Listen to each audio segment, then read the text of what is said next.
ഇന്നലെ സന്ധ്യാസമയത്താണ്. ഇപ്പോൾ ഇവിടുത്തെ കൊച്ചുമോന് എൻ്റെ കൂടെ ആയിരുന്നു, പകലൊക്കെ എൻ്റെ കൂടെ ആയിരുന്നു. ഇപ്പം വൈകിട്ട് അവനെ കൊണ്ടുവിടാൻ വേണ്ടിയാണ് ഞങ്ങളിവിടെ വന്നേ. ഞാനും എൻ്റെ ഭാര്യയും കൂടെ മോനെ കൊണ്ടുവിടാൻ ഇവിടെ വന്നപ്പോൾ അവർ അച്ഛനും കുഞ്ഞിൻ്റെ അമ്മയും അമ്മൂമ്മയും കൂടെ കോന്നിയിൽ ഇപ്പോൾ സാധനം വാങ്ങിക്കാൻ പോയി. ഇപ്പോൾ ഇവിടെ ആരും ഇല്ല മറ്റു. അപ്പോൾ അവർ വരുന്നവരെ ഞങ്ങൾ ഇവിടെ ഇങ്ങനെ സിറ്റ് ഔട്ടിലിരുന്നു. ഇരിക്കുമ്പോൾ മോന് ലൈറ്റ് ഇട്ടപ്പോൾ പെട്ടെന്ന് നോക്കിയപ്പോൾ എൻ്റെ ബാക്കിൽ കൂടെ ഈ ചാരിൽ കൂടെ ഇഴഞ്ഞ് സാമാന്യം നല്ലൊരു പാമ്പായിരുന്നേ, കറുത്ത നിറവും ഉള്ള പുള്ളിയൊക്കെ കണ്ടപ്പോൾ പെട്ടെന്ന് ഞങ്ങളുടെ വൈഫൊക്കെ വിളിച്ചു പോയി, ഫോറസ്റ്റ് അറിയിച്ചു. അവർ അന്നാണ് പെരുമ്പാമ്പാണെന്ന് ഉറപ്പാക്കി ഒരു ചാക്കിൽ കെട്ടി കൊണ്ടുപോയിട്ടുണ്ട്.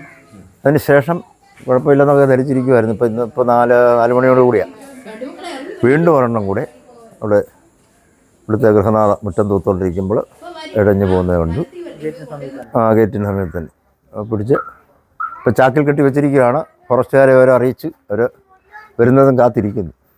ഇനിയും കുഞ്ഞുങ്ങൾ കാണാൻ സാധ്യതയുണ്ട്. ഈ ഒരു പ്രദേശത്തിൻ്റെ പെരുമ്പാമ്പിൻ്റെ മോനൊക്കെ പെട്ടെന്ന് പേടിച്ചു പോയത്. അയ്യോ, പിന്നെ വിളിച്ച് അലറിയില്ല, പ്രത്യേകിച്ച് ഇപ്പോഴത്തെ സാഹചര്യത്തിൽ.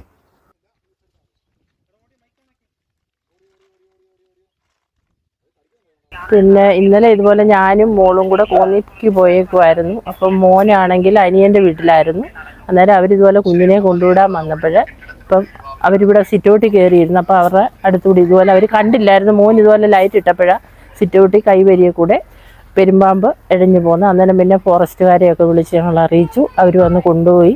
അപ്പോൾ അവർ പറഞ്ഞ് ഇനിയും കാണുമായിരിക്കും, വരും എന്ന് പറഞ്ഞു. അപ്പോൾ പിന്നെ ഇന്ന് പോച്ചയെല്ലാം ഒത്തിരിയൊക്കെ അടിച്ച് ഞങ്ങൾ കളഞ്ഞു. അപ്പോൾ ഉച്ചയായപ്പോഴത്തേനും വീണ്ടും ഗേറ്റിൻ്റെ അവിടെ വീണ്ടും പെരുമ്പാമ്പ് വന്നു. ഭയപ്പാടില്ല, പേടിയ. ചൂടായ സമയത്ത് ഇനിയും കാണും, എന്തുവായാലും ഇനിയും വരും. അപ്പോൾ ഇതിൻ്റെ ചാക്കിലാക്കിയിട്ടുണ്ട്. അപ്പോൾ ഇതിൻ്റെ തള്ള കാണുമെന്ന് അങ്ങനെ ഫോറസ്റ്റിൽ നിന്ന് സാറ് പറഞ്ഞ് കാണും, ഇനിയും വരാൻ സാധ്യതയുണ്ടെന്ന് പറഞ്ഞു. അപ്പോൾ ശ്രദ്ധിച്ചോണമെന്ന് പറഞ്ഞു. ഇതുപോലെ ചെടിച്ചട്ടിക്കകത്തൊക്കെ അത് അവിടെ നിന്നും പിന്നെ കരിയിലയും അതും ഇതൊക്കെയൊക്കെ മാറ്റി ഇടണമെന്നൊക്കെ ഇങ്ങനെ പറഞ്ഞായിരുന്നു.